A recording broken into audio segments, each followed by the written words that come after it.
Dakika zo zimaze okwera 10 ezakayita ku ssaawa emu ey'akawungeezi. Woli watuufu oli ku 89 katonnyeze 2 emmanduso. Pulogulaamu eno eyitibwa kkiriza obagaana. Tukyasinziira mu Masengere we tuli, kyekifo kyaffe gemaka gaffe gennyini, era nga nkwebaza yonna gy'osinzira otuwuliriza. Tuli ku muliro gwokubiri ku Masengere wano wotusanga. Eddoboozi lya musajja wa Kabaka Medicine nze nkubuzaako nate akawungeezi ka leero. Ennaku zomwezi nga ziri 10 omwezi ogw'omwenda 2025. Bannange wedde ennaku zomwezi bazoogera. Nze kankulira essaawa kati bwe ziri essaawa eri dakika 10, era nga nkwebaza okuba nti weetegese osobola okutambula n'okumanya biki ebigenda mu maaso, era nga eno kiri mu ggwanga ebyobufuzi bitokota okulonda abana tukulembera abanagenda kwewandiisa tubategeere baluti pepa bagenda gikola nga 23 na 24 guno omwezi alwajja okutandika nti onaze katandike kulindirira kyebayita alphabetical order. Ani asooka waggulu oliaga nti abayimba mulonda nze nsooka waggulu kati ebyo tulinde naye nga abagenda okwesimba ku bwa president eggwanga kakiiko ebyokulonda kagenda basunsulamu nga 23 na 24 ate omwezi ogujja Oktoba sebamala basunsula ddimwe nga 15 Oktoba ne nakulumuka ne 16 bwe basunsulamu ababaka ba parliament ate ne president wa mwezi guno nga 28 oba 23 tamwina president wamu mu DP abadde njagala bano baleme kujja abenaremu sagala bajja dakika ziri 17 era sebamala honorable ze kwatuliza seba watuuliriza abami n'abazaana basajja mbalamusizza nemba kulisayo ku mirimu tuli mu gwa mwenda tuuzaako emyezi 3 omwaka guggwe tuuzaako n'ennaku ndowooza nga 10 nga 2 okutuuka mu kulonda okujja mbasirimbye okulonda mu ggwanga kulonda kwa pulezidenti omupya. Abafunye accidenti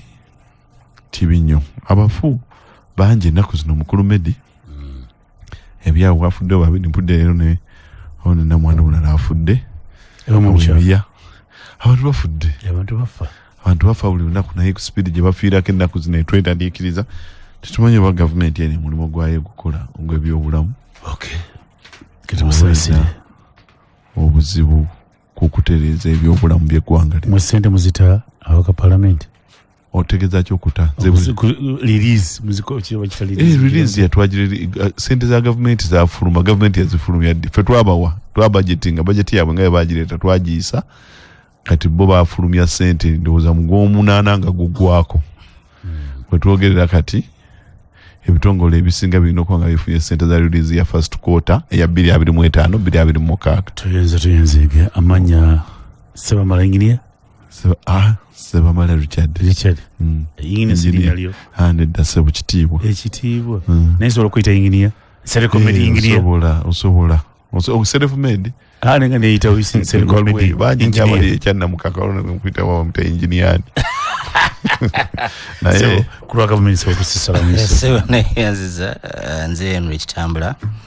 abatuwuliriza mu nnamba lumusizzaako mbebaza emirimu abafiiriddwa tubasaasira abafunye ebirungi tubayuzayuza. Muganda wange mpulidde nti gavumenti ekola ki abantu nga bafa abantu bafa ensi yonna naye in fact buli yazaalibwa buli muntu alina okuyitako mu kkubo eryo okutuuka ewo omutonzi so aleke kukisako gavumenti. Naye njagala Sebo okimanyi olwaleero akakiiko k'ebyokulonda katandise okwetegereza amannya agaabo abagenda okusemba abagenda okwesimbawo kubanga nga bw'omanyi oli alina okuleeta ababaka okuva mu disitulikiti ndowooza nga 98 10 okuva mu abamusemba sababaka abamusemba zi disitulikiti 16 gyali musajja mukulu wano Sulaiman Kato n'atunyo Haji okuva mu komishona nti disitulikiti ziri 16 bagala bibiri bya kusatu kyenda mu mukaaga naye buli district gy'abantu 10 buli muntu aleeta abantu 98 yes the district 98 kati okwewala oli okuga nti ate nange bano basayiningira okunsemba kati akakiiko katandise process ey'okuyita mu mannya ago bagenda okutuuka ku lunaku luli olw'okwewandiisa lwennyini ng'omulimu gwanguwa. Amanya Henry Kitambula. Dakiika ziri 15 zakata ku ssaawa emu y'akamwezi ka leero. Bingi biri mu ggwanga. Tension kiki abana mu kakabuli tension kitegeeza ki? Obunkenke. Obunkenke. Tension obunkenke. Bugenda bweyongera buli lunaku mu kalulu ke tugendamu. Ndabye mufumbiro ne mwene madada balese mu kkooti ne batwala ne basindika eruzira ensonga bavunaanya bakuba parade tekkirizibwa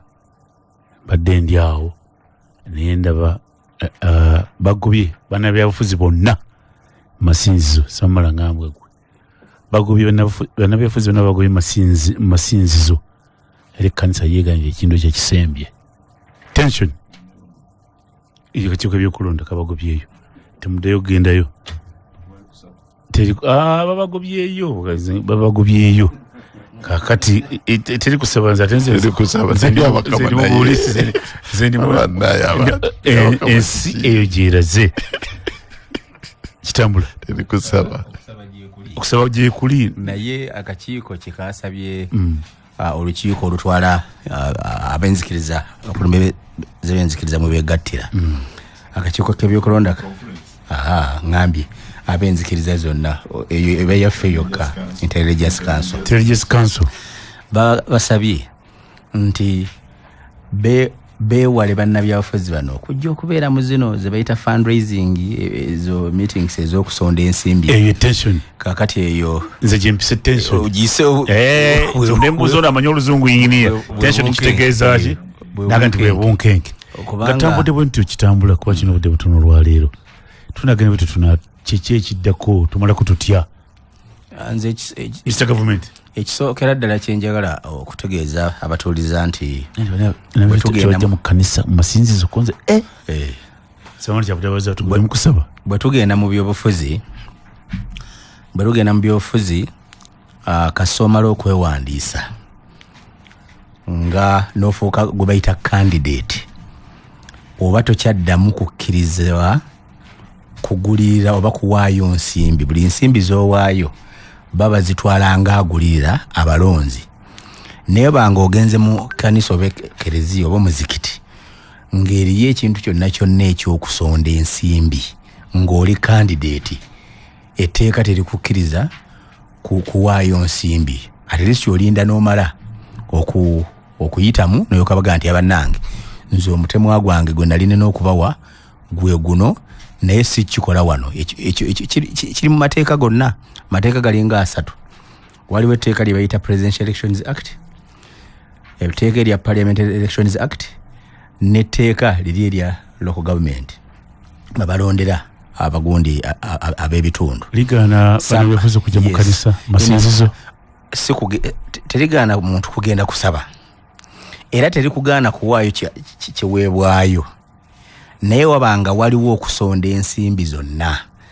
ne bwe kibanga si mu kkanisa si mu kereziya si mu muzikiti naye tugamba ogenze ku lumbe ogenze ku mukolo omulala gwonna kobe ng'ogenze ku kyalira kibiina ky'abakyala toteekeddwa kusonda nsimbi ezo kubanga kitwalibwa nti oba olina akanyeebwa kootega abalonzi bano basobole okukola ki basobole okulonda so kakati ekyo kimu abantu balina okitegeera ekyokubiri obunkenke buno nze nsuubira bwatandikira mu bibiina byaffe munda bw'otunulira ekyali mu NRM abantu kufana kuwona baagala flag n'otunulira ekyali mu NUP nakati kikyali ku gundi ku mimwa gy'abantu bano boogera biri obunkenke obwo obuzze bweyolekera mu bibiina by'obufuzi n'okufuna kaadi bwe butandise okujja eno gituli era tusuubira nti kampeyini ku luno abagenda okuhandolinga ebyokwerinda balina okufungiza kubanga ekisooka ebifo ebisinga bacandidates bangi ojja kwekanga nga ekifo kimu kya bakansala kiriko bacandidates nga 6 nga 7 nga 10 kakati olwokubanga n'abantu bangi programs zino ezigenda okukolebwa electoral commission zejja okubeera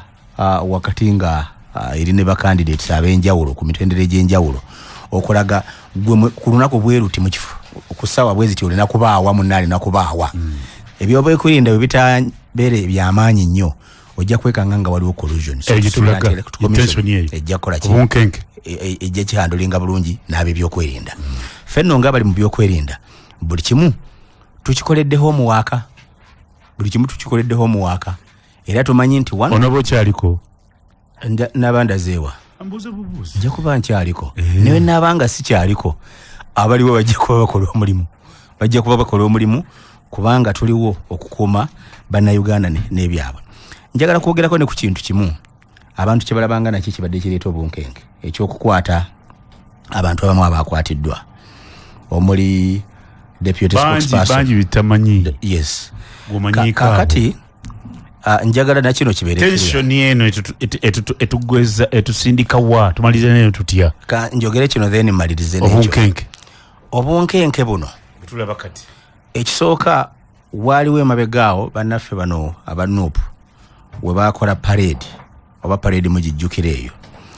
mu mateeka bw'osoma section 48 eya Penal Code Act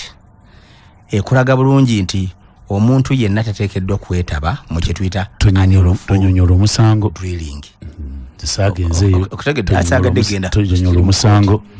okutegedde kakati nti obunkenke betulaba kati yes naye kakinyokulukuta tulaga wanga nakyo abantu badde bange ekireeta obunkenke unlawful drilling section 48 ya Penal Code Act kyenkwebaza kugenda mu bintu ebijja okuzitoowerera mu bulago tebisobola kunzitoowereza drilling kwekola ki drilling ebanga parade ey'amagye drilling kyeki drilling eba duyire ey'ekijaasi okutegedde kuba si buli duyiro nti yakijaasi duyire ey'ekijaasi gye bayita drilling gye baali bakola kakati bano gye baali bakola bw'olowooza kakati yes olowooza yes mugupande mugusawa eyo yagundi ya kijaasi kakati mugupande mugusawa ono gwe baali bakola ekisooka baali tebafunye lukusa okuva wa minister ng'etteeka kugenda mu musango eyo bonna tubona babimanyi twali commission ekyaffe nti tension obunkenke buno toyingira kutonyonyola musango bano baliruzira ku musango oyinza nkwewaza ekyo kyokka nze naye kati nze kyenjagala nga bw'otayagala nkigendemu kyenjagala okuyamba batuwuliriza bakimanyi lwaki buli kyetukola kyonna tusooke tutunuulire etteeka ligamba ki ekyo kijja kendeeza obunkenke bwe mba nga ngenda kukola kino etteeka ligamba ki bwe mba nga ngenda okuyuza ekipande kyeyeesimbyewo kuba n'obwo bunkenke ekipande kyeyeesimbyewo ono bwe mba nkiyuzizza etteeka ligamba ki bwe mba nga ngenda okukuba omuntu olw'okubanga tampagira tawagira kandidate wange etteeka ligamba ki singa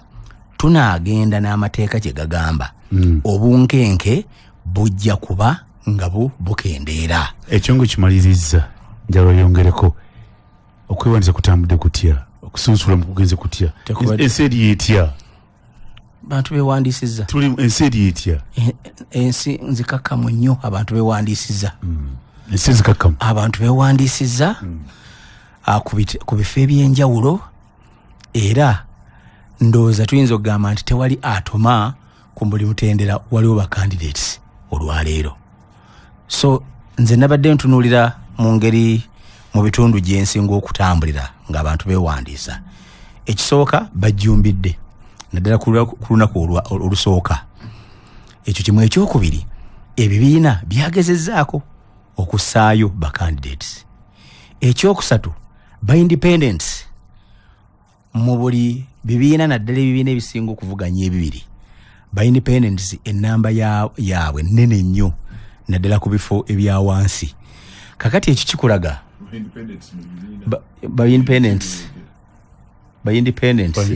biki byoyogera by independence okuva mu bibiina ebibiri ebivuganya ng'oli agudde mu kamyufu k'NRM kumanso kosinzira okuwuliza 89.2 radio kwoli tutunuulidde obunkenke nominations zitambudde zitya tuli mu byafuzi wakati leero ennaku z'omwezi ziri 13 abagenda okusimba kwa president anikubamanya about paper unit etandise okutandika okutambula gundi ate omwezi okujja ate tulabe abagenda okusimba kwa MP zidde okunywa mu September mu October mu November awo akalu kanyuuke edakika zino ziri 29 manda mobile rese bundles empya 2 ezigenda zino zijja kutambuza paka ennaku z'omwezi ennaku gaba 3 malamba 30 days ku mitwalo 3 gokka osobola okufuna GB 20 oba GB 6 n'eddakiika 6 zikuba kuli mukutu kati gwe munanga yalugenda ku mutimbagano agenda ku WhatsApp kuba video call ayagala okunywa n'abaagalwa abo saawa yonna kijja kutwalina ku 30 nga mobile manda mobile bundles wagula zikyaliko nkola no nyangu nyiga star #4 ku manda mobile onyumirwe manda mobile koleza tungale kutegeeza nti wale kwantu liko mukuru ndikwebaza nnyo tukutegeeza nti oyagala kuzimba oyagala kuona bupangisa oyagala kukola farm oyagala kukola kikulunda byennyanja onoonya ttaka tabula bagambye jangu ku masitowa enansana baguze protein tekiteka obulungi buli luguudo balinako ettaka gwe kyoyagala kyobagamba njagala 5 ku 10 kuzimba nyumba ya 10 ku 10 zimba nyumba kubeereko n'olujja nteko n'oluguudo n'emiyembe mpita mu luguudo miyembe gyange paka mu nyumba yange kyonna kyoyagala ettaka bunene bw'oyagala obugazi bwalyo bwebalirina kulwewaffe olwehoyima balina ettaka lingi nnyo waffe balinawo eggobero balinawo erutisi balina ekakiri balina ebukalango balina ate nebagenda ebombo gulu road nebagenda tegayaza busukuma wonna woyagala tabula alinawo ettaka amasanyalaze mwegali n'enguudo n'amazzi buli luguudo sijja kugamba gulino yokka agoli gyoyagala nga tabula omukubira ali ku simu 070M 94 203 oba 070M 054 644 etabula properties company etunda amayumba ettaka ebyapa byobwannannyini beebo bokka tabula properties 070M 054 644 asatu mubiri zaira ku ssaawa M naye nga kati oyagala kukola ki oyagala kulambulako oyagala kukola ki ekirala oyagala kukola honeymoon oyagala kutambuzaako bantu famire yo ekyo bakiyita Brevard Sons Lodge kiri Kalangala wali ekizinga bakiyita Sese naye Musese musange kibuga town gye bayita Kalangala kati ngamba Kalangala Sese mba kutegeeza nti Sese kye kizinga kati mu makabuga ako bakiyita Kalangala wali Brevard Sons Lodge genda yo bafumene yafu yakuno bayinawo okusobola okuwumulirako gwe ng'omuntu kyekifo ekijja okuwa emirembe n'essanyu Brevard Sons Lodge ekalangala balina conference halls balina osobola okukola meeting gisobola okukolera embaga gisobola okukolera honeymoon byonna oyagala kutambula ku lyato lyabo balina eryato baliyita MOV Brevard speedboat nekutambuza wonna oyagala kutambulako mu kibira olabe ku biri mu nsiko bonna byonna bijja bikutuusaako bali ku kizinga bali basange bakalangala ku kizinga Sese esimu yaabwe eri 077 booking 6 8 07008 33 46 Brevard Sons kyekifo kati kikuwa emirembe n'essanyu ng'ogenza okuwumulirayo okwo kola ssente nazo zikuyambe kati yo nagambye nti ekintu kizibu nga bukadde nga teryakuyamba bw'oyombera abaana babeera mu Amerika ne batanfaako abaana bagenda Bungereza abaana bali Dubai tewazaala abaana kukola capital leka kuyombera abaana batakuyambye weefeko gwe ng'omuntu abaana batanfaako kale bali wala waki siserekeza ne mbaweerera kati ebina by'okulima byonna tebirina makulu ebyo biveeko kale kintu kimu kola ssente kati ajjo ongozikola otya enkola za mirundi 2 ogula emigabo mbadde nkikugamba bulijjo bazituyita simamala mumanyi bya sente bonds treasury bonds ebyo tokolimira baana kale katudali balaba abaana abo naita bwerere gula buguzi migabo gikuyambe send shares kino kitegeeza tigenda mu bantu abakisobola bebaani Kyaddondo CBS Powesa goli macho olimpa sajja gwayogera tokolimira baana gwegula migabo jukati sene zijja kuyamba mbukadde bwe goteka sene ngokatereka pa wansende mmekanti myaka 3 ompa mmekanti bwezi buli mwezi mmeka yesende zofuna atera zizikuwa omusala gwo abana babeereyo ne batanfaako kadali bale musala n'ekiro kali wazala baaki si capital gule migabo mu CBS Powesa Kyaddondo CBS Powesa ayagala gule migabo ko simba kulagirire 07572 07557 22 5300 oba 077 8 3 282 aja ko kimaze CBS gamba Kyaddondo CBS Powesa ogule emigabo tulese ekipya katale mwabozi b'emmotoka na jemuli abayine emmotoka babakita touchless and brushless ka omusabuna yuza mmotoka emmotoka yakugubako ejido eri mu engine jirisa ali mu engine munda wayo waguba ojitula mu mabanga atudde ate mu kiralo kyente katukwanjuli touchless and brushless ka was on sabuni kugamba bugambe tibatudde sabuni go touchless on sabuni azigula emmotoka nedda bupya azigula bulungi amataala ganagagoba nagira oddala bi oil girisi ebingi mu engine omu netereza olususu ne munda w'emmotoka gamba njagala touchless sabuni beta touchless guchoboka wati kijja kwangwira alino bipimo ali bipimo byonna ku bbeeyi esoboka ate nga akole bannaffe banaba Ken Rom Chemicals Limited bano basangibwa kyengera ku lukadde Ken Rom Chemicals bali kyengera ku lukadde batukodde sabuni ayitibwa touchless ono yajja kuyamba kuzigula emmotoka y'emunda bweru mu engine n'olwekyo abawashing bay abagalaji abahoteri abamasomero n'abamukole mwenna gula touchless ayalo kumugula bali ku 07 mwenda 0 gwaina washing bay 07 mwenda 0 8 samwenda anamwe 07 9 8 samwenda anamwe touchless nope esindi sombaka wayo program eno nsalusobaka banya salamu yonyabo abatuuliza musibe mtano basaba ne banyabo assalamu alaikum wa rahmatullahi wa barakatuh abafiridwa nga muzayi mawazi n'abalala tugamba nti mukama yatuwa ate yatujjako amanya Hajata Shakabanda Nalule omubaka wa Besemi ab'Ebutambala Deputy Secretary General wa National Unity Platform kadi wafuna era kan tetunaga kadi z'abaka wa Parliament nesafuna ya nesembako nera kan yambiso mu kisaguno okwebaza abakkiriza oluvannyuma kwagati bafunye kadi nga bavuganya nakkiriza n'agandiza zivuddemu n'okugumya bannaffe batafunye kadi ku lw'obulungi bw'ekibiina tukkirize tuleke kukigabanyaamu tugende n'ekyo tetwagala kufaanagana betuvuganya twagala okujjako nti bo waliwo alagira ffe twagala bwetuteekawo system zikole obukiiko bwe twateekawo bwatambuza emirimu era omuntu agenda omuntu kwegayirira kubanga obukiiko bwe butambuza emirimu egyo ate omuntu nga mwagala kadi batano mwete muze gifuna nga mwagala muli awo ndi batano nga mwagala kadi temusaba mwena kugifuna kubako temugiyuzaamu anti ayuzaamu yo yagamba agenda independent yagamba ayuzaamu ne kulo bulungi bw'ekibiina tubasaba tebayuzaamu mwana tetuluzinga focus y'ekigendero ekikulu kye tugoba okuteekawo enkyukakyuka sinze ggo mu ggwanga lyaffe oyo Nalule Hajata Shakabanda Nalule omubaka w'Ebutambala Democratic Party omumyuka wa Ssaabawandisi tulina omuzinda kyetawunomulamu ogwo tension eriwo ne nomination zitambudde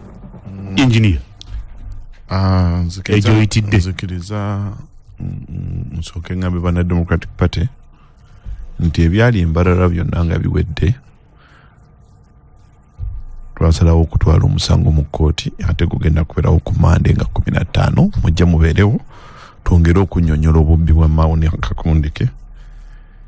n'engeri gye basazeewo ekibiina kibuyanga bwe kiri ng'ekyo kiwedde nja kutandika ne ebyobufuzi kye mukulu Medi buzi kitambulo no zisirwa byafuzi soboganya birowoozo ebyobufuzi tugambe nti zibeerako side bbiri, side eyagala okuwamba obuyinza ne side eyagala obusigaza. Side eyagala okuwamba obuyinza gamba okukwata obuyinza si kuwamba kuba kulwana. Kale Uganda oli ku radio ya Beene. Side eyagala okukwata obuyinza ne side eyagala okubusigaza. Side eyagala okukwata obuyinza ekola byonna ebiri mu maanyi gaayo okulaba nti nno ebufuna. Bw'osoma ebitabo ebyawandiikibwa byesagala kuddamu bajja kugamba nti mu byobufuzi mulimu okulimba, mulimu okwogera amazima, mulimu okutiisatiisa, mulimu okukuba, mulimu ebyo byonna. Nobota abantu miliyoni emu n'owamba gavumenti ng'eno eyaffe eriko eya NRM bw'omala okutuuka ku ntebe nga bakuwadde obwa pulezidenti obeerawo mu mateeka. Nkiddamu nti leero ne bw'ogamba nti abantu balina kufa miliyoni ne basiirira. Bw'omala okufuna obukulembeze n'ogamba kati nze pulezidenti, ensi yonna ekurecognizinga, ensi yonna recognition is what? Ensi yonna ekukkiririzaamu nti gwe pulezidenti. Tewaliwo ate abaabuuza nti ate wamenye etteeka lino okufuukamu. Nene saidi kati ye saidi gye tukola ki gye tuliko esalawo oba tubba oba tulimba oba tukola ki banga byonna bikolebwa. Oli n'amenyazi banka n'amenyazi forex bureau n'atta bano n'akola bikiri ne batuma ono n'aba wankwe oyo n'avaawo na biki nga kyetufa kintu kimu kusigaza kabondo kagenda kutwala buyinza nakamala ne kabutwala kama n'obutwala kabeerawo mu mateeka. Nyabirawo saidi endala eyaba abaagala okubusigaza nga nabo bajja kukola byonna ebyetaagisa okulaba nti babusigaza. Bwe muli okusiba abantu nga bw'olaba ennaku zino abatavaayo kubanga oli amanya nti kati bano wenna abata wajja kubeerawo obuzibu. Okitegedde nina etteeka mu ensobola obbasibira nti ye abo n'abakwata n'akola ki n'abasiba. N'amaana agamba nti kati ate kiki ekyaneetaaga ssente nti ye zirwaze nsobola okufuna mu butuufu, zirwaze nsobola okubba nga nkozesa sisitemu y'eggwanga, ezo n'azibba nazo n'azitereka. Ate neetaaga ebyokulwanyisa kubanga bayinza okunnumba wabweru ne munda. Neetaaga byakulwanyisa ki? Abantu bange bagenze basomye bakoze research, waliwo ebyokulwanyisa byensobola okwekolera ye, waliwo bye sisobola nti ye nsobola bijja wanti wano. Ate abalwanyi nze mbajjawa, ate abo opposition abaabwe bagenda bajjawa. Nkoze magezi kyokulaba nga ninayo intelligence, ninayo obukesi. Era nga nfuna opposition kyekola ki kyerowooza. Kiki kyengezako okwogera nti bino bye mulaba ebyokwamba abantu ku makooti. Bino bye mulaba ebyokwamba abantu ku makooti, mu kkubo nga batambula, byonna ebikolebwa, kukonjera, kuvuma, kutiisatiisa, kubba ssente, kukola ki. Waliwo ayagala okusigala mu bukulembeze ate waliwo ayagala obutwala. Ye tension. Akaseera ke tulimu tutunuulira abo bonna abali ku saidi evuganya ne twebuuza nti bye tuli mu kukola leero okulaba nti tutwala obukulembeze bwa Uganda bye tulina okukola era 2026 bituwa obuwanguzi. Bwe tuba twetaaga ssente tuzikuŋŋaanya, bwe tuba twetaaga ebyokulwanyisa tubiina, bwe tuba twetaaga abantu otulonda we bali, buli kye twetaaga okulaba nti nno oli tumujja mu buyinza nga tumaze okupima amaanyi ge ne tulaba bw'ayimiridde tumalako era bye tukola bye bitutuusa entebe mu ntebe. Naye abali mu buyinza bwe batunula mbwe bati ne bagamba tutunulayo abantu abali eyo kati bwe baba kusinga kwebe mobilizinze balina obululu. Amajewe katika hizo bakwatirako baina kino waliwo baina ba sponsor ababa wa sente baina kino batraininga muko waliddo hiro bakola kino none nsonga abantu bano bayinza okubanga babuto tomanya bayinza okutujjako ochega kyentegeeza twetegese tutya bana ababiri tubatereke abakwata nga babatereka mu basement. Zeche newunya kiri ekintu kimu nti government yene ebe ine emyaka okuba ziddoirezo ezaliwe badde ine ebbanga ndoza kumpi ya myezi ng'emeka kumpi 6 oba 3 oba 4 okwata abantu bano. Lwaki bakwata ku lunaku lwe beewandiisa? Kubanga tension yeyo yandi bakutte ne mano bakwata neba kunya nemaloba kunya ensi yona netegeera ensonga lwaki babakutte nempoza kati singa egenze mu maaso ne babaweeki omukisa okusobola okwesimbawo mu kalulu akajja kubanga leero omuntu akutereka ne bwakutereka NUP ekuwandiisa tuddayo ku kiri nti bakandidate be bakutte aba NUP temweraliikirira abo bakandidate ba NUP si baki siba muntu omu n'olwensonga eyo siba muntu naye ba NUP n'olwensonga eyo NUP yejagena maaso bawandiise wadde babakutte singa baba tebabatadde ku lunaku lw'okulonda kati obunkenke buno obuliwo bwolaba mu ggwanga bukoma ku ani asinga okwagala obuyinza 2026 era ani omwetegefu okubuuka akagwa okukola kyonna ekyetaagisa okulaba nti nno obuyinza abutwala oba obuyinza abusigaza kanveeko mbulanga tonoseba eddakiika zino ziri 14 munukezi balakwera essaawa 2 JK Visa Experts Consultants bakutegeeza nti bo bakugu mukola ki mukuteekerateekera ebiwandiiko bya visa omuli eza America, Canada, Bungereza, Australia n'ensi z'Abawarabu zonna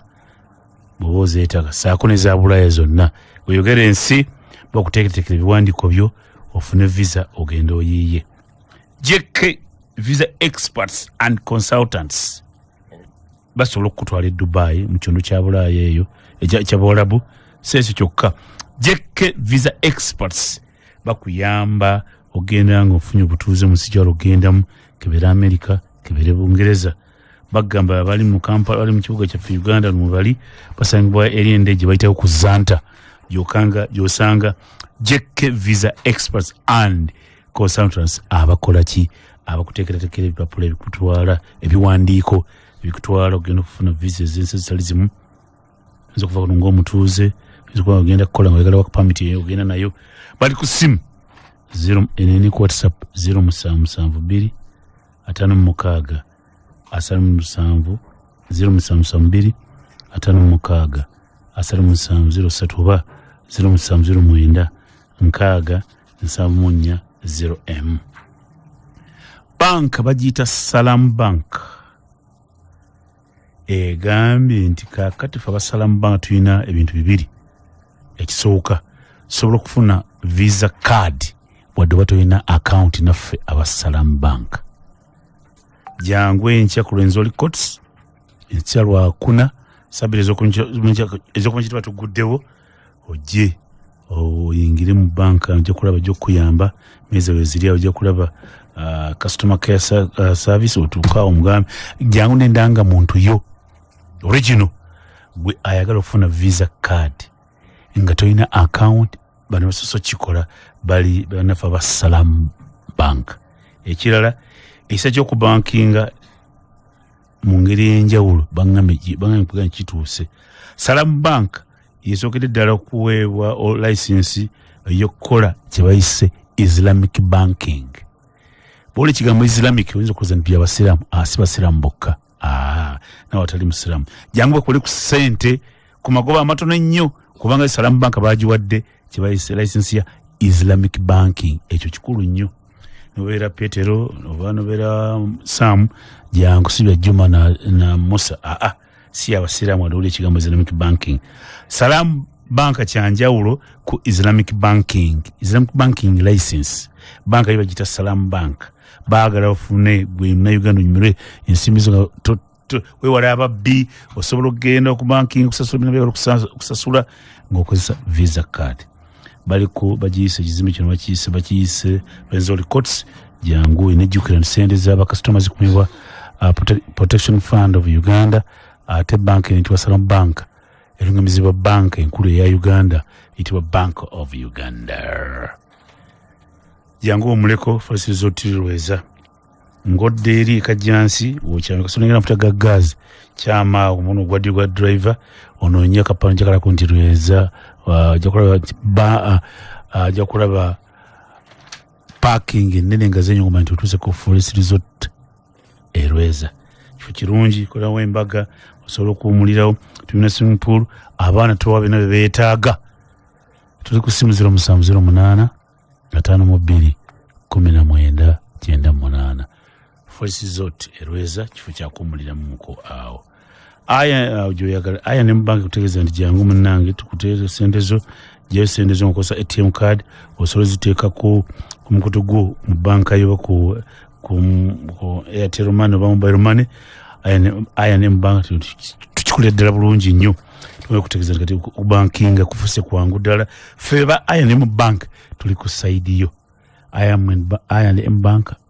bank erungamizibwa bank ya Uganda enkulu atesaniza ba customer zikunwe Deposit Protection Fund of Uganda kutera ku kadde 10 amateka ne biraga bigobererwa oyune IM Bank ekaziri musamzo kezibwa program ya Fenegwe Aisha Kabanda Mamaji naam mpazi nzikiriza mu dakiika eteweremu nsooke nvumirire ekikolwa ekyakoleddwa ffe Butambala omunabyafuzi omu yabadde n'ekivvulu n'asangamu omuntu gwe balasaze nga tebayagala oba obadde okwa kacyankalano omwana ne bamukwata ne bamukuba n'amuteeka ku stage ne bamwambula engoye zonna kati munabyafuzi alina kapasi y'okwambula omuntu on stage ng'akola sho kikola kyakutoboola ak'obuntu bamwambudde ne panti z'omuntu ne bazijamu ngali ku stage tukivumirira yali mwana mulenzi nene baba mulenzi naye asaanidde okukuumirwa dignity ye kikolwa kibinyo ekyakoleddwa ekyo nga nkimaze medi bano beerimbika mu Penal Code Act eyakolebwa 1905 teeka kadde nnyo abazungu balikola okunyigiriza abaddugavu balyewola balikola batandikira mu Kenya eyo nga banyigiriza tebagala bannakenya bakole Mau Rebellion ne bakola etteeka Penal Code Act mwe beerimbise mu kateeka ka section keteeka namba 8 bagamba omuntu akola military drills nga takkiriziddwa minister anaavunaanibwa oba okusibibwa emyaka 7 naye nga ffena tukimanyi bulungi people have been making these drills because bayise military drills in schools in schools chaka abantu bamukola tuze tukola chaka first physical education nekira nebuuza kati military drills zino banazalo botya ne bulaba ne bogenda mu gym mwe tubeera we are making those drills zeze mu chenkana ezikolebwa pozi jibatawanya kino left right zina lindowooza nga banjigiriza chaka tebirungi ebyalimu eyigiriza abaana orderliness eteekawo discipline eteekawo coordination n'ebirungi ebyagiteekesebwawo kyova olaba ti gavumenti yagitwala mu masomero neewuunya abatayagala drills zeze ebintu byebinyini byagiriza abaana mu masomero obutabikola mede kino gavumenti eyagadde kufuna kakisa kukwatiramu abajinyega sirisoso okukikola mu singa ojjukira akalulu akawedde owekitiibwa Robert Kyagulanyi Ssentamu bwe yali agenda e Kalangala mu campaign bamuzingako ne bayoola abantu bonna abaali naye ne babagalira ye ne bamutwala ekewe era bw'oba ojjukira bannayuganda oluusi beerabira nnyo President Museveni bwe yali agenda okulayira bayoola abaana baffe bangi n'abasinga obungi babeera ne lisiti gye bagoberera n'abasinga obungi babalonda mu maka gaabwe bamacete baali badduse ne mu Kampala nga bagala tugenda twekeko eyo ewaffe mu byalo ne babanoonya abaana abo babagalira nakati tebabatanga so guno si gwe mulundi ogusoose President Museveni okwagala okuyoola abantu baffe ng'avaako ebyekwaso byekwasa ne kano katengo twagala kusaba abantu baffe temupowa si kuba muliro naye nga kyamazima nditali komera lirisobola kutwala bana Uganda bonna ffe tusigale nga tuli ku mulamwa ogwa protest vote okunyonyola abantu baffe twagala kunoonya akalulu kaffe mu bungi kabeere mu bungi nga tujjukira byafaayo ya President Amin yagamba nti bw'oba olwanyana n'omuntu ng'omanyi ntaakwe bwenkanya bw'oba omukuba okuba knockout tobala nti banabala points kati tusuubira nti banabala point kuba knockout kufa kula ntuwangula wonna tunoonya akalulu bakama baffe ate tukalonde mu bungi bwe tumala okukalonda tukakuume bwe baba bakakuttemu dembe lituweebwa ssemateeka ya Uganda article namba 3 ogamba nti omuntu alina eddembe okulwanira democracy ekoleki ebeerewo so medical katengo tugenda kukola ekisoboka kyonna okulaba nti abantu baffe tebatya babayodde kyamukisa mu bintu babayodde abamu bagala kubalemesa okwewandiisa abalala babatidde buti balowooza nti balina eddoboozi ddene naye abantu baffe mubeereewo bwe bajjawo kamanda omu ate kamanda omulala ameruke wanabagana tugamba nti ejje lya kabaka terigwa mabega omu bwagwa omulala nga situka tumeruke tugobe ku nsonga paka Katonda lwalituwa obwenkanya kubanga tusubira tusubira tension mwengawe mbyofuzi Aisha evudde ku kinyo bino twabisubira abaana babimanyi nti bijja kubaawo era omwana ayingira akalula bamanyi nti bigenda kubeerawo twabisubira nti bijja kubaawo atambulira mu script yennyingi tusuubira Kyovola Robert Kyagulanyi Ssentamu Sebagamba nze nja kuvaawo enkya nabwe nvaawo tusobola nga tuli ready okufuna Kyagulanyi omulala nominations zitambudde zitya Aisha nominations zaffe zitambudde bulungi alhamdulillah balina obuvunaanyizibwa obunominating abantu bewakiso ndowooza ngeza okujja wano ndowooza sigeza abantu nga 10 abasinga obungi bamaze okubeera nga bagenzi banominations n'ebitundu ebirala era ba registrars baffe tubabuulira okubeera vigilant okulaba nti ebifo byonna bibeera nominated zitambudde bulungi so fana ekirala ekisinga okwenyamiza Medi okimanyi nti omuntu atwala nomination papers ze n'asanga ng'abantu bataddeko abalina okumunominatinga kyenkana 5 ku 10 nga tebali mu register ngamuga oyo taliwo kitegeeza ki bannayuganda mugere mwongere okwekenneenya wawe bakuteeka abantu abo mwebali naye okumakinga life difficult okuba nti tebalonda baddira age bracket nti enerabi tegenda kutulonda naye bakanyuga bakujja bakanyuga mailo 5 gy'onoolondera munoonye nga bukyali okumanya area zammwe ze muvaamu bachairman ne bameya babonyeebonye nnyo kubanga beteeka libasaba abantu bangi naye nga basinga obungi babeera bagamba nti bali mu register ate nga abantu beekebeeza ne basanga nga mwebali nakyo nakakibe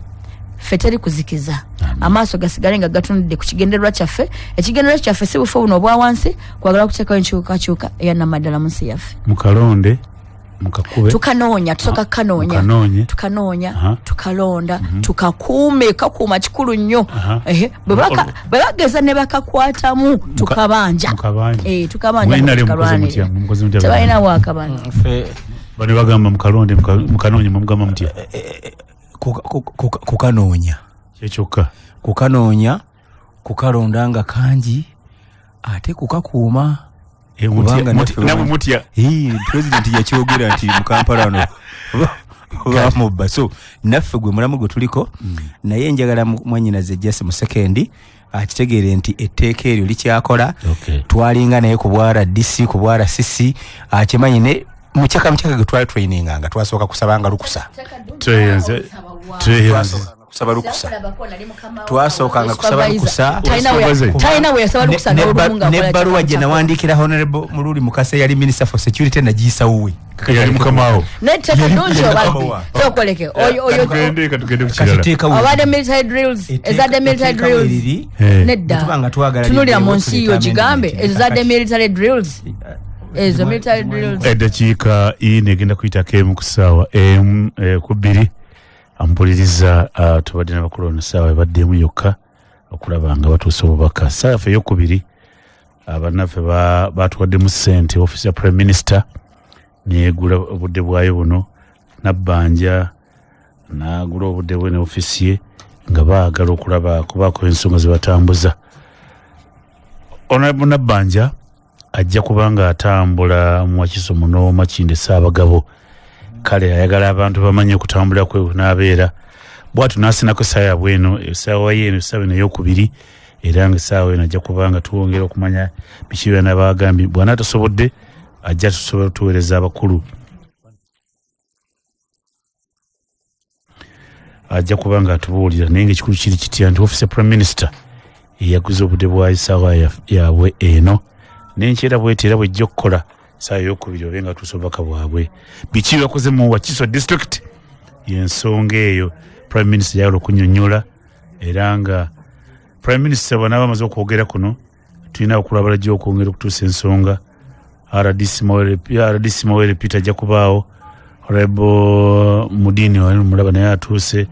Galabuzi John Bosco Nosero Nkuuma ayagala bwa meya ne wali okulaba nga mayimpula ayagala bwa meya weebali ku office ya prime minister okubanga batuusa ensonga kangezeko okumufuna Honorable Nabbanja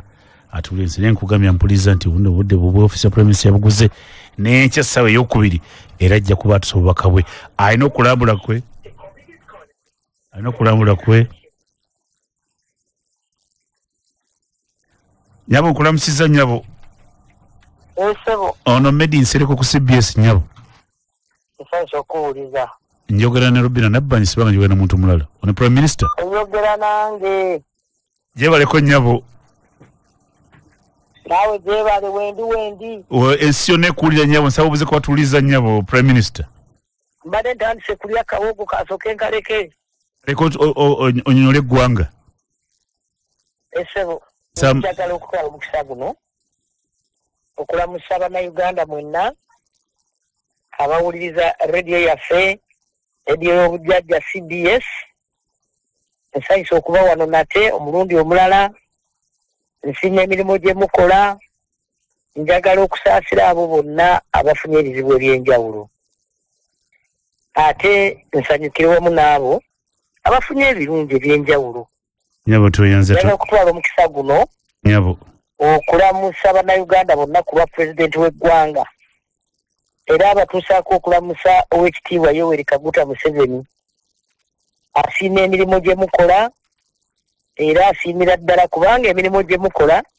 gyegyongera ettoffaali okukulaakulana kwa Uganda. nyabo toyanze oyina obadde oyagala njogere ki? mbadde mbuuza honorable prime minister nti olina okutambulako okujja okubeera mu Makindye Ssaabagabo mu Wakiso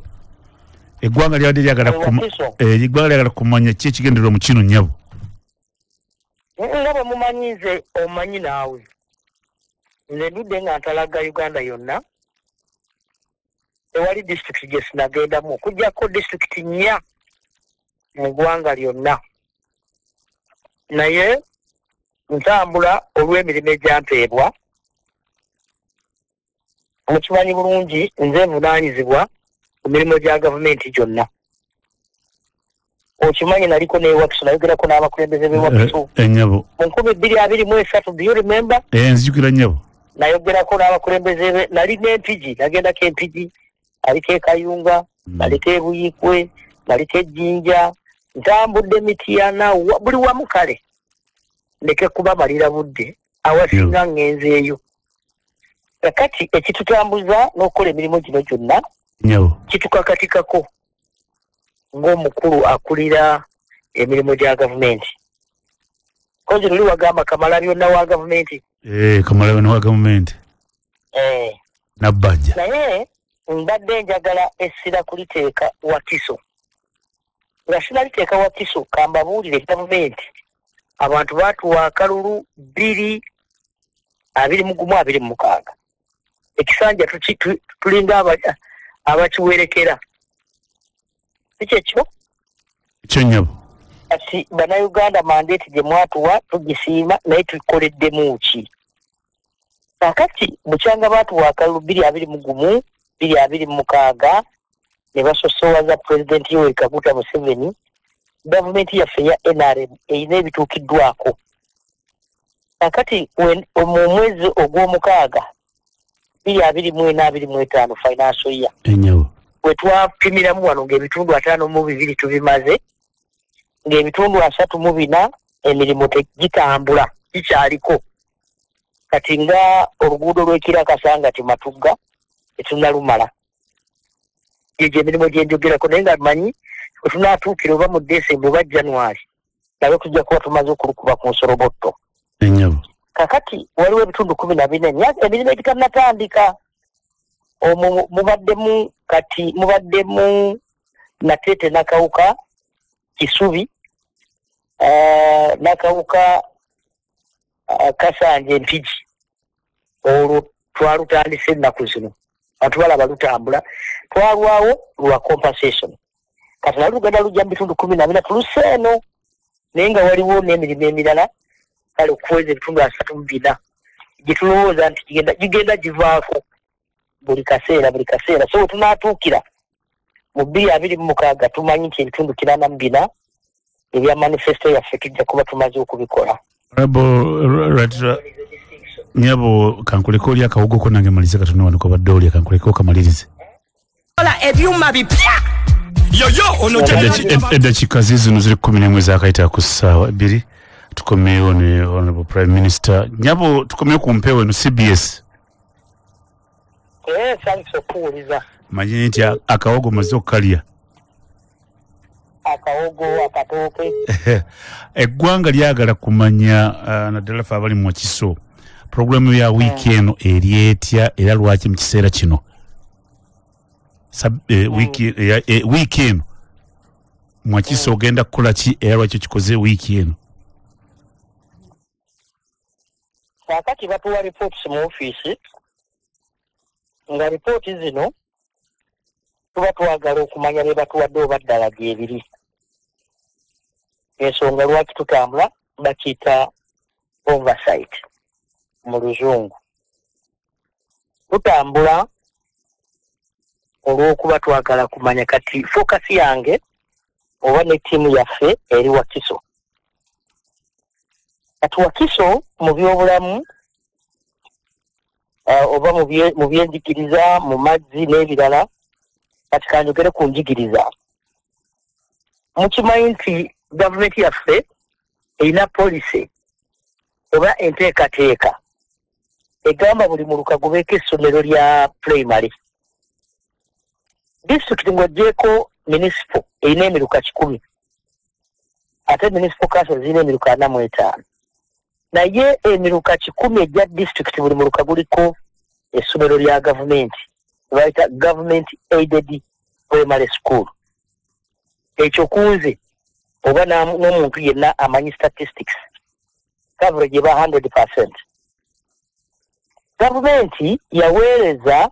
biliyoni 25 mu miliyoni 571 okuzimba amasomero n'okugaddaabiriza amakadde. Era tukimanyi bulungi nti emirimu era gyakolebwa. Kati ebisingaawo bwe banaabimbuuza njabibuuza nange ababadde mu bukulembeze ku disitulikiti. Ku magombolola 27 aga disitulikiti ye Wakiso amagombolola 21 gayina essomero lya senior. This translates into 78%. Amagombolola 7 omanyi 6 agatanafuna nago muteekateeka tugenda gateeka mu manifesto eno. Ku constituency 8 e Wakiso omanyi polisi yaffe egamba buli gombola libeeremu essomero lya senior. Kati awo wetutuuse constituency tulina 8 Wakiso. Kati mu constituency 8 amalwaliro agasobola okulongoosa omukyala ng'alemereddwa okuzaala amalwaliro 7 already twagazimba ku buli constituency oba ku buli saza. Tula esaza limu lyokka eritannaba kufuna and that represents 88%. Ku magombolola 27 mu disitulikiti y'e Wakiso kubanga polisi yaffe egamba buli gomba libereko eddwaliro eryokusatu. Amagombolola gonna galina eddwaliro. Ekyo kitegeeza tukoze 10 ku 10. Banna abantu baffe abe Wakiso twabaweereza obutimba bw'ensiri obutimba miliyoni 1,55 7,600 ate era tugenda bongera obulala mu mwezi gwa November. Otandise ddi Prime Minister? Nti ogenda kutandika ddi? Omwezi gwa November. Mu December banya mu October tujja kuba tuli mu nteekateeka. Procurement process egenda mu maaso tulabe nga ate tubongera obutimba abantu baffe baleme kufa mu sujja gwa nsiri. Enguudo twaweereza biliyoni mu Luganda bazigamba mmeka? Bagamba batya? Biliyoni obuwumbi twaweereza obuwumbi 26 ne miliyoni 83. Mawerere ali wano yanjiriza Oluganda 5,833 okuddaabiriza enguudo. Njogera ku nguudo era batugambye nti enguudo kilomita 1,855 bamaze ziddaabiriza. Ndowooza enguudo Wakiso eza disitulikiti ziri bulungi. Kakati kanjogere ku by'obutale. Gavumenti yazimba akatale k'ekitoolo kyentegeeza Kitolo Central Market eri Entebbe. Ng'ekigendererwa kya fenna gavumenti kulaba nga embeera z'abakyala n'abantu abakolera mu katale zitereera. Era bagambye abasuubuzi 327 Prime Minister bonyonyola eggwanga ebintu bina bireka bitambula bulungi kati ogenda tekolayo ki kati kintwala kukakasa zino ripooti ze bampadde oba ddala ntuufu abantu baŋŋambe nti amazima gali akatale entebe gyekali owulidde era ja n'okukalambula nga sinagenda awo ezzana amasannyalaze bagambye amasannyalaze mu disitulikiti y'e Wakiso buli ggomo yali gafunye naye abantu bangi tulina okwongerako ku masannyalaze tulina essente za PDM tulina essente z'emyoga tulina essente ez'abakadde tulina essente z'abalema zonna bw'ozibalirira wamu kati nga Paris Development Model edisitulikiti y'e Wakiso yakafuna billion oba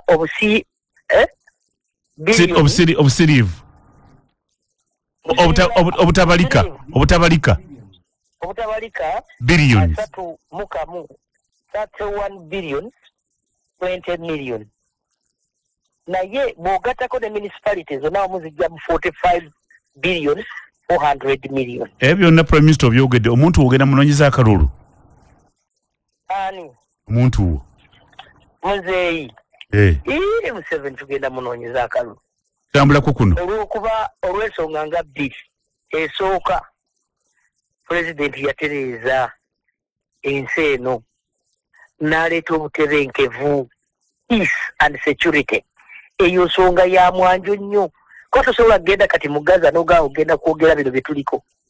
nedda obutebenkevu kikulu nnyo ekyokubiri social services yeyeka alina program yeyeka alina omulamwa ogugenda okukulaakulanya Uganda sobola baba NRM ffe twamuwanga tavuganyizibwa okuba presidential candidate waffe era netuwomuwanga tavuganyizibwa okuba chairman waffe owa NRM mwenjogerera ye flaga bearer ate tugenda muwandikisa ng'ennaku z'omwezi 23 bannange mwenna abaagaliza Uganda enkulaakulana mujje tugenda kubeera kololo n'olw'ensonga eyo njagala abantu abali mu studio babeeko kye boogera bakama bange mwenna abampuliriza mbuuza nga tumaliriza entambula zo zijja kubeera ku bya kwekulaakulanya bwa n'ebyobufuzi binaabaamu nga tumaliriza ate kakati osobola kwogera ebyenkulaakulana nga tolina byabufuzi byonna bitambulira wamu twagala abantu mbalinde amazima gali ngenda kusaba akalulu akapulezidenti kujja kasaba kekakutambuza naye ng'ekigendererwa kyange kiikiri kale nnyabo tweyanza ngenda kukola emirimu kasavu kanyama tweyanza Prime Minister olwokutaano okwosenkya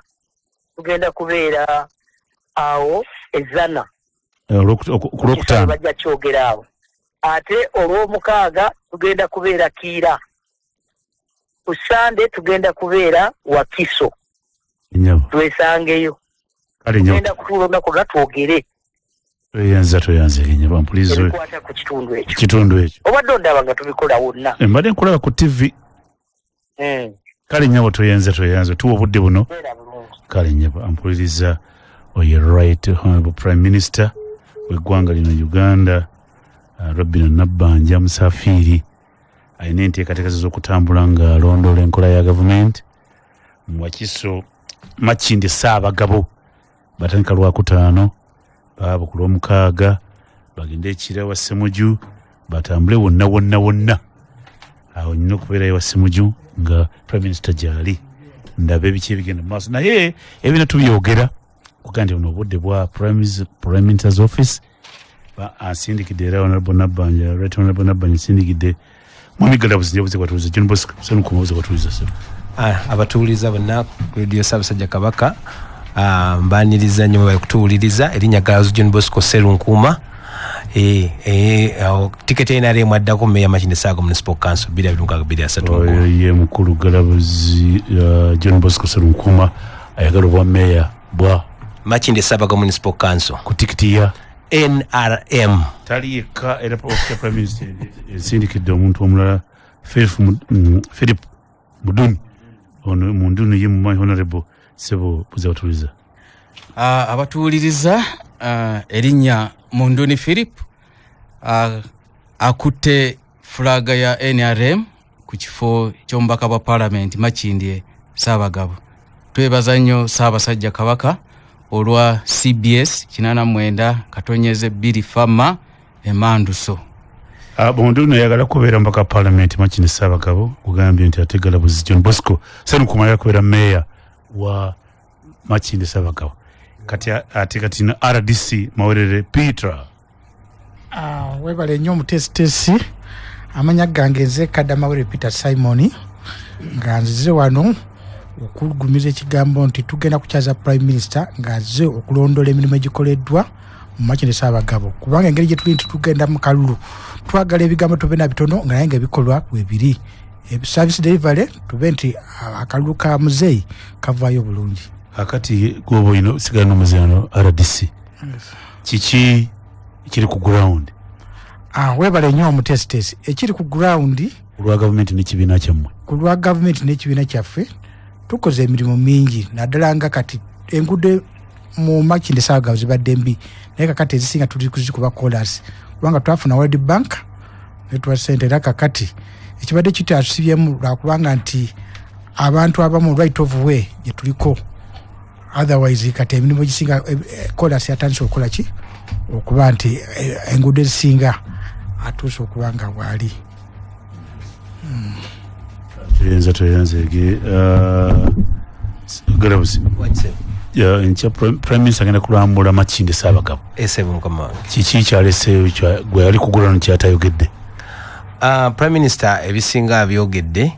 era tukakasa nti ebikolebwa abantu bagenda kujja babikakase kwa tusuubira abantu omutwalo mulamba tukakasa nti byonna byayogeddeko government ebikoze.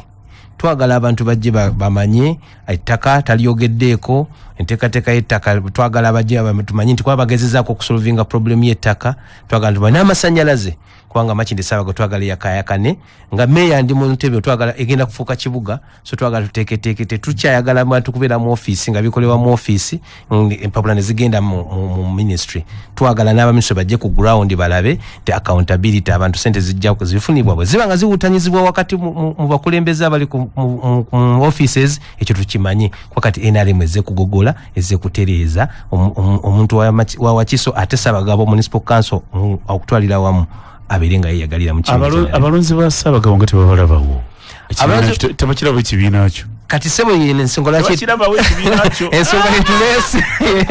Sebo mukaba wange ensonga eno yetulese kati okulaba nti ekitalira basawo kibiina kyaffe services ezo zibeeranga tezibatuukako. Kakati bwabanga tusobola okusitula Prime Minister tusobola okusitula RDC tusobola okusitula Minister w'ettaka tusobola okusitula w'amasannyalaze ow'enguudo tukakase nti billions zino zaatuuse oluguudo lwakozesa luli worth billions ezo nti ye billion ziri mu Ssaabagabo zituuse abantu bazifunye nti waliwo yatuwadde ekinana ekyo tukikwateko ti emyoga abantu bagifunye nti ye gulo sente zize nti ye kakati ate amasomero twagala n'ebirala bitukutereeza kati ng'amasomero gayogedde secondary schools twagala mu Ssaabagabo twongeremu secondary school endala kati ng'amasajja ina abantu mitwalo 2 nitwetaaga secondary school ya government na government zene ziriwo abasomesa tubongeremu nti baba facilitating baba we sente basobola clockinga in mbudo alimegenda vuga boda basomesa omwana wa Ssaabagabo okukyala kwa Prime Minister yabasindisa mu officer Prime Minister kwe kulaba nti munyonyola mulaga nebikoleddwa ku ground kubanga Prime Minister yakulira emirimu gya government gyonna kakati nagera dakiika zino ziri 29 ezakayita ku ssaawa 2 tuli mu office ya Prime Minister program eno gyevudde era nga nkutegeeza nyo twegattako Prime Minister ayina enkyala ze ez'okubeera mu Wakiso district Wakiso Makindye Ssaabagabo era ava kwogera natunyonyola ensonga nnyingi kati ate mu ngeri emu nasindika abantu ku ground okulaba nga nabo batuusa bo abakulembeze kweri wansi naddala eyo Wakiso Makindye Ssaabagabo okulaba nga batuusa ensonga ayina omuzindaalo ye RDC Mawerere Peter governance bakubya security okukyalo kwa security erietya sa ngogeraganya okukyalo kwa Prime Minister nikoleddwa ku ground webale office of security webale nnyo omutesitesi yagala kugumiza ekigambo kino nti nga we tuli nti Prime Minister agenda kujja kyo kitusaze era nga tuli bagumivu bigambo bya security kubanga already tulinawo enkolagana y'ebi all security agencies abantu baffe nga tutwagala bafune obuzibu bwonna oba prime ministers ni abagenze era security esigalewo kubanga tulina combined patrols UPDF police and other security agencies so kati njagala gumya abantu nti security Makindye Ssaabagabo tugenda okubanga ejja kusigala ng'ebeera nnungi omuntu asobola okuba nti atambula watu tetwalaba bakola kasemufuna okuba abantu ebitaaliyo bajingajinga zibbomu byali wuwo yes ekatutya konze mudembuza konze prime minister ajja mawerere ki ekiri ku ground ekiri ku ground security eri very tight era ekyo njagala kukakasa kubanga ngeri abantu ng'ebyo tebisobola kubulayo naye security yo eri tight mweteketeese okukyaza okujja okwaniza omugenyi ayina ono flag bearer wa agala okubeera honorable Philip Munduni gwina omuzinda prime minister ayogedde bino byagiri ku ground gyebiri wabyakalulu essebo omutesitesi yebyo byakalulu mwami Medin Sereko bandi ojja kubisimba kati abalimba Munduni akulimba prime minister alimba konzi kati gusoko tubulire ne yanziza prime minister ebyo byayogeddeko sebu njagala okukakasa ate n'okukakasa abatuwuliza mwenna gyebiri ku ground amasomero ago gayogeddeko naddala mu Makindye Ssaabagabo tugalina kubanga bogenda mu division eya Bunamwaya tuyinayo secondary eya USE bogenda mu Ndejje division tuyinayo USE sente za PDM zagabibwa bulungi nnyo era abantu baziganyulwamu bulungi nnyo bazifuna ebyamalwaliro nabyo gyebiri byakolebwako pozi mukulu omutesitesi yes flag bearer yesewo amanya ngogede bulungi amanya nze Munduni Philip era nze musajja wa Kabaka kubanga nzalibwa werubowa era obiseera byange byonna bwe bimalidde era bwaveri nojja wano banzalirawo ate naveeri banzalirawo ate father Luka awo Erweza Paris ne mwami Sebunya banyingiza mu kika ekyengeye ne bampa erinnya lya Kalungi nze muganda awedde omu emirimu wano tona kugwa mirimu ekifo kyoliko kya opposition amaanyi gakulibwa strength yeru amanyi galiddawa ekifo kyolimu lubira kya opposition kutuli wenarem ndi wenarem ogenda kukola otya kakati ekisookera plan kijoli ano ngaba gumu ekisooka Makindye Ssaabagabo oyo muluddemu ate ndi muweereza wa Katonda mbadde empeereza ate nakati nkyabuweereza bino sibya kanisa naye amaanyi gennina kuwaayiriza kulimba kukwata abantu kuwamba amaanyi gennina galuwa gavumenti byekoze President Museveni tomulabye agabidde abantu PDM alambudde abantu alese emirembe mu ggwanga amaanyi gakuli kwoli gali ngafuna yakuwa phase ngafuna koyo ate nze nga Munduni Philip njagala Munduni yamanyike galuwa ndi mukozi ate nga nkolerera abantu njagala ekindeese ndi MP ngena kubeera MP wa enkulaakulana ate MP ajja okuteeseza abantu ebona babyogedde mbulira ekyenjawulo nze mbadde emyaka 3 eba biŋŋamba era nze serekonzize omuntu w'abantu kana kambata konzi bwona bwambata nga sibulaba mu parliament kati kyenazudde muliki nze nga MP mbadde neetegekedde ebbanga eri lyonna ndi mwetegefu mulungi muneetegese bulungi n'abantu bange nga ngenda baweereza nga ngenda bakolera abantu abo manyi babadde babulwako naddala okubeera nga oli nabo omuntu waabwe naye bano abalondebwa bw'amala okufuna ekifo ekyo tadda mu bantu nze ngenda ate mbaddemu nga sinaana kulondebwa ate ngenda kusigalamu nga nnondeddwa mpeereza abantu okujja kwa prime minister kujja kwongerako okujja kwa prime minister kugenda katwerulira makubo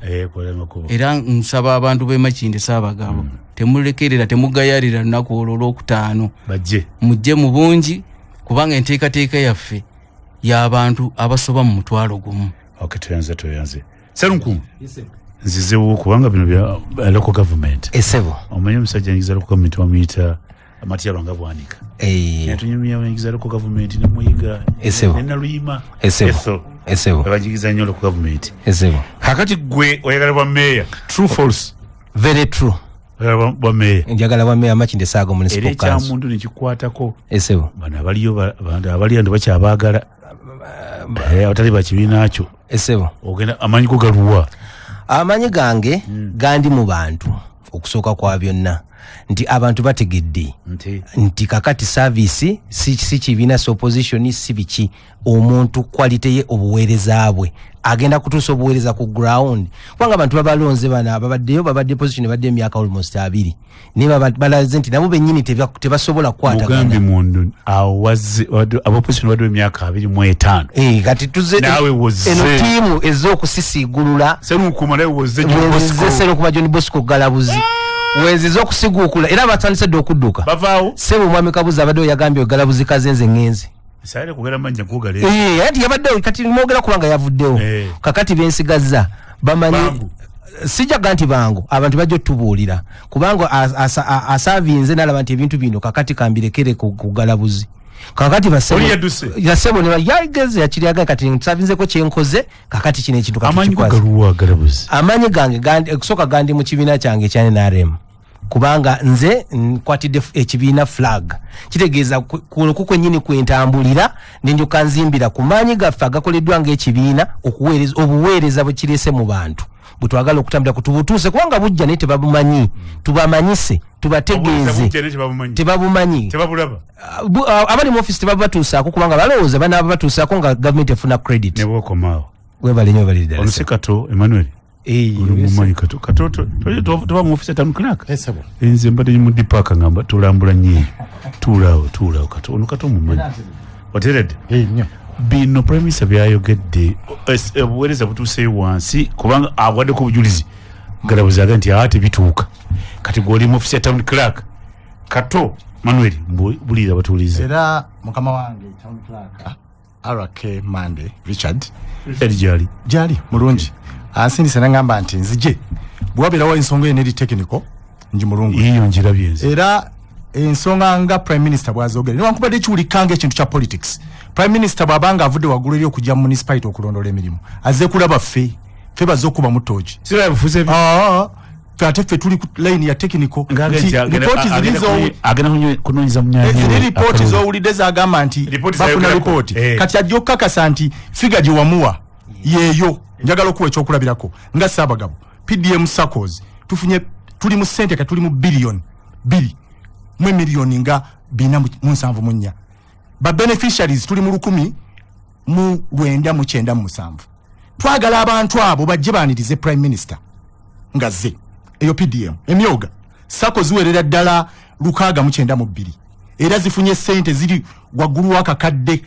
wakawumbi kalamba mu miliyoni 602 ba beneficiaries bangi twagala bajje tuina program eno yatandika dda nnyo njagala okutwala ekyo njagala okubuulirako bwana Meri nti unlike municipalities endala oba ebitundu ebirala ebikola Wakiso Ssaabagabo nto nnyo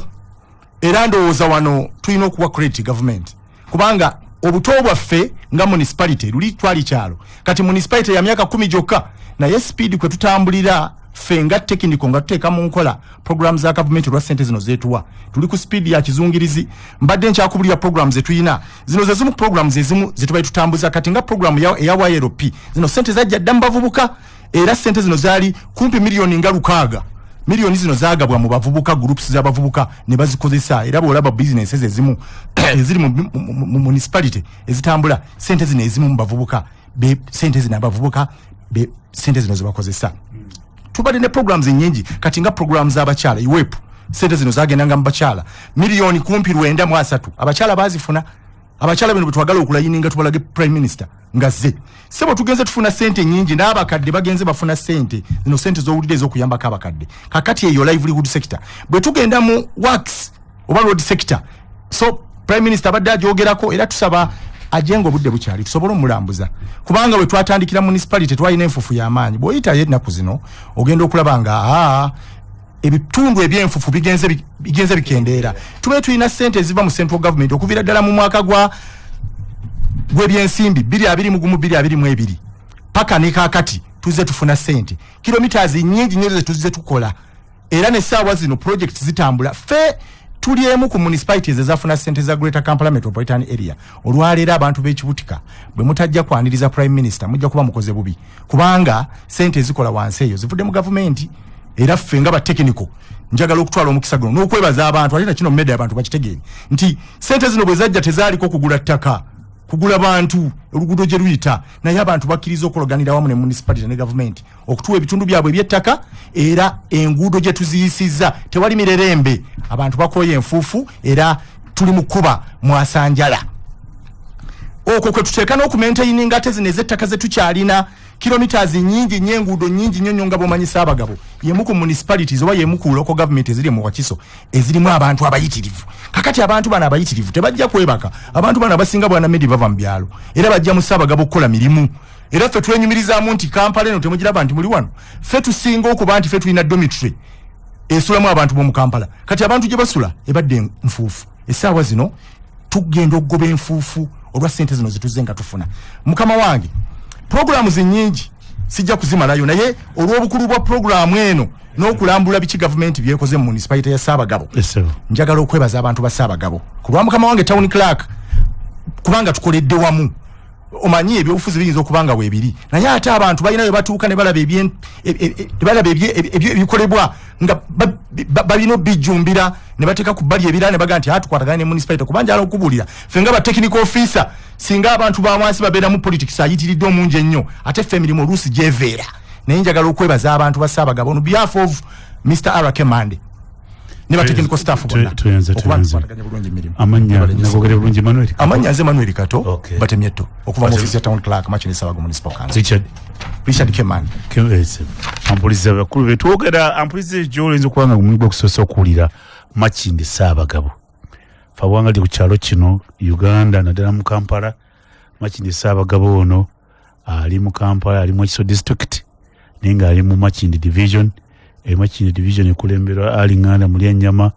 ayina ebintu ebimulinaanye omulimu Tundwe Najjana Nkumbi Zana Bonnamwaya Seguku Lwowa Leje Lubugumu Busaabala Olwe Masajja Kaazi Lweza Kigo ne kubiri ebyo ebitundu ebyetoolodde ekifo kino kibayita Machine Ssaabagabo Machine Ssaabagabo yafuuka constituency yafuuka constituency yalina ebintu ebyenjawulo tebagiru enkola eyaliwo basobola kubeera town council tebyaliwo nebagitwa busituzi neyegenda ogwo omwaka gwali gwa 2015 mu Julayi nebatandika Ssaabagabo ono fadde mu Kampala mbadde muno bampeze mu KCC nga bityo byonna mbigoberera kati yino etuuse Prime Minister kulwokutajja agenda okubeera kugambye nti erimu ebitundu ebyalo bingi ebirinaanyeewo Prime Minister ajja kubeera agambye wazana ajja kgende fo bingi ebirinaanya mwena abali Makindi awo nja kuba naye nno ng'alimu abantu Machine division alimu abantu giri emitwalo nga 4 bali emitwalo 3,913 kigenda kubeera nga 4 awo egiri mu emitwalo 4 egiri mu Machine Ssaabagabo oyo Machine division yegenda okubeera Prime Minister agenda kutandika okulambula ebintu nga bwe bitambula eddakiika ziri 16 okezebwa okukola service kunja kuba mbasiibula enkya Prime Minister ajja kukomawo tuwogeremu naye yangu tutegeeza obudde bwabwe baabufunye bwongera okutuusa ensonga ze nga zitambula era nga munduni njala tumalize naawe kaluwa akasembayo abatuuliza mwenna asooka bakakaze nti ekifo jja kize ku lw'NRM ojja kireeta ng'okijja mu bali bakakasa abantu abatuuliza mwenna njagala okubakakasa ti ku mulundi guno emyaka 25 nga NRM teina bukulembeze ita abantu bagiwandiise Prime Minister Machine Ssaabagabo kyemusooka kutukolera nga tuli wano mujje twanirize Honorable Nabbanja Prime Minister wa Uganda kubanga azze mbutongole ate ng'omugenyi omukulu ate ne mukitiibwa kye nga maama waffe mujje tumwanize ku Lwokutaano luno ate atubuulire n'ebyo ebimuleeta ate n'abo abalina bye baagala okubuuza kuba kati tulabayo abantu abakyala abalina ebibiina byabwe aba taxi aba boda n'abalala muyina bingi bye mwagala okubuuza mujje ku Lwokutaano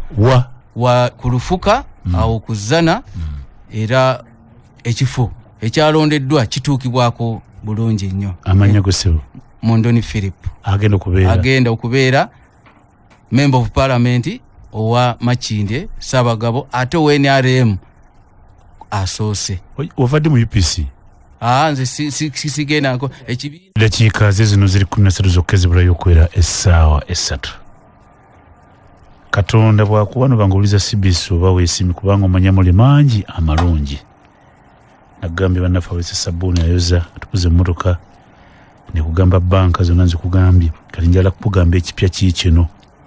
sabbuuni ayoza aliko kati bamuyita Kyato Ronle Ba Soap naye bikutawanya gamba bugambi sabbuuni bamuyita Kyato Star Soap wekwata egamba ebiri Kyato Star isabbuuni gwosaana okwenyumirizaamu ate sabbuuni gwolina okulaba nti omwozesa nga n'awakaawo waali. Baakozesa sabbuuni abagoberera omutindo gw'ebintu ne bamupima ng'azitowa kilo zeetaagisa kilo 2 namba. Kyato Star Soap esabbuuni kati aliko muweevu mu ngalo, amukka bulungi, awunya bulungi, anyiriza engoye, aleeta ekyovu. Tayokya na ngalo ojo sabbuuni gw'okwata n'akwokyenga luzigero ng'engato zonna zikaluba. Gweno omukyala ayoza n'okwata ku muntu nga n'okalabula ng'ekyangwe kubanga sabbuuni gw'okozesezza yoyo teyaggumira birungu. Abasajja bakozesa sabbuuni eyitibwa Kyato Star Soap. Gw'ayagala okwoza sabbuuni ono musange mu maduuka maduuka gonna mu magombole gye mumuwangaalira eno mu kikuubo maduuka gonna wetuma omwana omuganda yenda ku dduuka bagambe njala sabbuuni gwebayita Kyato Star ojja kuba okimalidde ddala bulungi. Gw'ayagala okusuubula omusuubuzi suubula sabbuuni ono gw'ayagala okubeera agenti bali ku simu 0782 82382 oba 0702 948 363. Ayagala okusuubula 0702 948 365 oba 0782 82382. Sabbuuni bamuyita batya? Kyato Star. Akola ki? Ayoza engoye. Lwaki wanjawulo? Muweevu mu ngalo, amuka, awunya bulungi, anyiza engoye, atazimala mu langi, azitowa kilo 2 namba. Kyato Star Soap. Genda osome bagita banafa bayita Uganda Technology and Management University ebayita mwewanzi batandika okusoma basigaza ebifo bitonotono muje musome degree oba masters. Mwino omukisa guli gumu nti Uganda Technology and Management University kutamu mbufunze bafunye olukusa okusomesa amateeka kibeta Bachelor of Laws. Abayizi musobola okusoma ku online weekend oba buli lunaku. Kyali website yaffe www.utam.ac.ug oba ku bessimu. Njala okubeerani academic registrar yawandiika abayizi bamuyita academic registrar ali ku simu 0750 599 732 oba 0770 884 643. Utam campus ebugolobi ne kungu. Mutesa wa Royal University tozanga kukira omanyanya nti Kabakazi University ekyongo kimazi. Basomesa N-level bayita abaana mujje mwewandiise amasomo mangi ge balina osobola okusoma ku weekend osobola okusoma ku online balina campus emweri Kirumba Masaka endala yeni waffe Kampala wano weeri Mengo nga Katalaawo osanga Mutesa wa Royal University jangu osome somero nali oyagala wadde bagampandikire niyinza okuleka essomo ly'oyagala okusoma sijja gasoma negwe jangu obagambe gambe academic registrar nawulire Mulanga University njagala kusoma ngomukubira ku simu 0706 97 02 0275. Mutesa One Royal University, the only Royal Chartered University.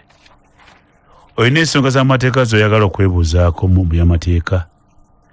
Tukirigire nti empeereza y'amateeka eyinza okuba ey'ebbeeyi. Ensonga lwaki FIDA Uganda ekuleetedde obuyambi bw'amateeka obw'obwereere. Engeri y'okujaguza annual general meeting yaffe omwaka guno tujja kuba n'eddwaliro lya Mobile Legal Aid Clinic. Eddwaliro liwulidde baliyita Mobile Legal agomateeka aid okuyamba clinic nga 13 September leero 10 ku Kazo Mixed Day and Boarding Primary School e Nansana. Funa obuyambi bw'amateeka n'amawulire ku bwereere ku nsonga z'ettaka, enkaayana z'ebintu, eddembe ly'obusika, eddembe ly'abaana n'ebirala bingi. Abakyala FIDA ebayise ekazo mujje obujjanjabi bwa bwereere ku nsonga zikwata ku bintu ebyo. Balina mukwano gwo muleete ita muliraanwawo era jangu tukunyisa amawulire gano tutandika ssaawa 3 ez'okumakya n'oluvannyuma tujja kugenda mpola mpola. Wajja kuba n'ebyokulya mujje. FIDA ereese olusiisiro by'amateeka luyise Mobile Legal Aid Clinic 13 September wa Kazo mujere waffe gye tuli Kawempe. Speed Plus Holdings Company Limited. Bas Speed Plus Holdings Company Limited. Basabaza ebintu okuva China okuleta mu Uganda, batika containers enamba batika containers enamba bagamba so kutika container number batika 20 feet ne 40 feet by house eyiwu site mugwanzu era ebintu byammwe baganti bera safe. Speed Plus Holdings bafune ku office zaabwe esangwa ku William Street maaso ga DFCU Bank. DFCU Bank ojimanyi ku William Street weri ekizimba kiyita Numaka Numaka Towers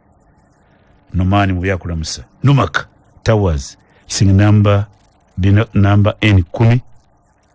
Our Speed Plus Holdings basabaza ebintu ku visit China 20 ne 40 feet. Bali mu kibuga wakati balina office yiwu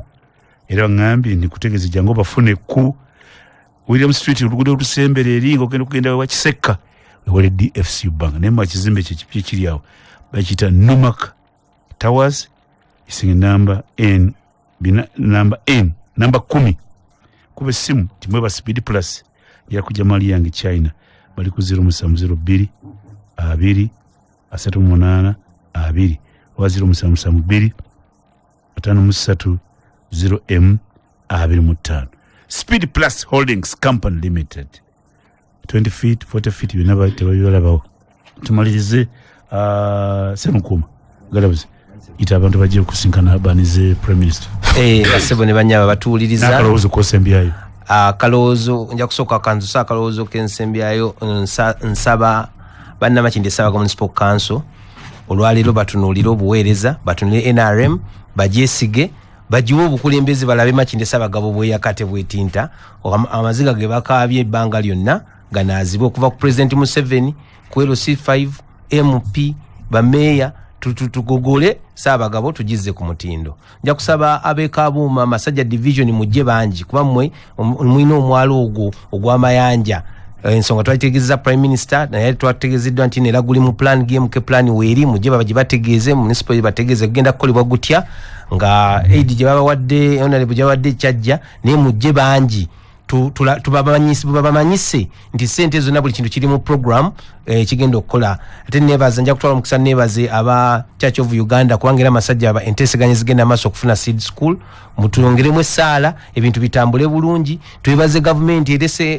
health center 3 masajja yakabi yakalina kwamba ebintu bingi sebe bikoleddwa NRM abantu babitegeere bongero gironda ate balonde makindi sabaga balondere mu Galavu John Bosco Serunkuma nga meya wabwaddako okuba kulembera tetugenda bafuga tugenda bakulembera tubakolere byonna mujjeza na ku kisaawe Lufuka ate to making a point tulage nti tukyali bamaanyi twongere okusaka twongere okusumula mujje abaina ebimutategedde mu bitegerera awo kuba technical bagenda kwerawo bangi tumanye enguudo amasanyalaze wajja kuba okugaba omusaayi wagenda kubawo nira tera ojja kubaawo okulya n'okunywa kubanga wabeera president Ssebo wabazze kuba kati president watuma prime minister abaze mu kitundu RDC tulina ya security ya amaanyi mujje waliwo okulya waliwo okunywa tumanye tuyige mufune omusaayi mumanye mukyuse endagamuntu zammwe niregenda kujja then bamanye services zona zino nga technical side zesomye zijja mutubuulire nti yezituuka obumbi tubuulide bubiri n'okusoba tibujja enguudo zikoleddwa mutubuulire lwaki ezimu tezikoleddwa bulungi lwaki ettaka liri mu luguudo tuttaanye ensonga NRM emanyise nti nno obuweereza buleeta naye information yetatuuka ku bantu abo Bassebo ne banyabo mbakoola Franka mirimu sweet investor muleeta abantu Samuel Busaabala mwena mujje byonna biveyo tujje tukati tulage statement prime minister asituse najja bananga banje badde bagala omukisa guno ogenda mu constituencies zaabwe naye bagwadde Ssaabagabo let's be of more importance tulage nti tufune n'ekirala ate nga president yenyini akoma mu constituency yaffe mbagala nnyo erinnya Galavision Bosco Sserunkuuma munsaba akalulu ka 2023 tukulembere Makindye Ssaabagabo eno ng'omukulu wage nti badde mu opposition tugize ku ntiko ng'erimu NRM. Ssebo security officer and security Ssebo Mawere tumalirize. Webale nnyo omutesitesi abantu bawe confidence njagala kwa prime minister. Saba kubagamba nti nga bwe tuli nti mukisa guze prime minister agenda kujja mujje tubeerewo mu bungi kubanga ebyokulya yabikozeeko n'abayimbi bwali otegeddeko abamanyi nnyo nga Kamiliyoni David Talo Kusasa n'abonda bw'omanyi waliyo n'endongo kusanyukira ddala omuntu avaawo ng'akitegedde nti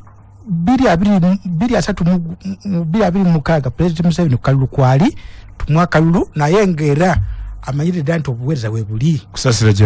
kusasa gyali David Talo gyali Kamiliyoni buli gwolowoozaako ebyo tumuteesa era byonna twebaza prime minister ekyo akitukoledde n'ebyokulya byonna we biri so nsaba abantu mujje tubeerewo nze nga head of security Makindye Ssaabagabo security eri gulugulu era tujja kubeerawo bulungi tukole emirimu tusanyukireko wamu tubenga tulinda bulinzi kantu kaffe kula technical I want to take this opportunity again njagala okusookera ddala okuyita my colleagues bwe tukola emirimu ba technical staff okuva mu divisions esatu that is Ndeje Masajja ne Bunnamwaya mujje twanirize prime minister bw'abazze mu kitundu nga head of government business gye mirimu gye tukola abakozi ba government mwenna abasomesa okujjako abasawo bali malwaliro temugala malwaliro kujja abantu mwenna n'abakulembeze mwenna bwe tukola emirimu kubanga tulina side bbiri side yaffe eri technical ne side eri eteekako amaaso mujje twanirize prime minister Ssaabagabo yaffe fenna mujje tulabe tusunsule ensonga za Ssaabagabo ate banna Ssaabagabo bonna baganyulwemu. Tuwenze mpuliriza obudde bwa office prime minister badde bananyini budde bati enteekateeka we yabadde mbagaliza kuliza obulungi programu ziddako muli ey'amawulire egenda okuddako ne programu zendala zonna mwekwetawuliza balungi twakweweza office prime minister okuba nti asobodde okuteeka ensimbi mu programu eyitibwa Kizo Bagaana n'enkya bajja kubawo akanyomero kaabwe era okwongera okulaba nga batuusa ebigambo n'essuubi eri abantu Makindye Ssaabagabo akuuma takumira mpeera.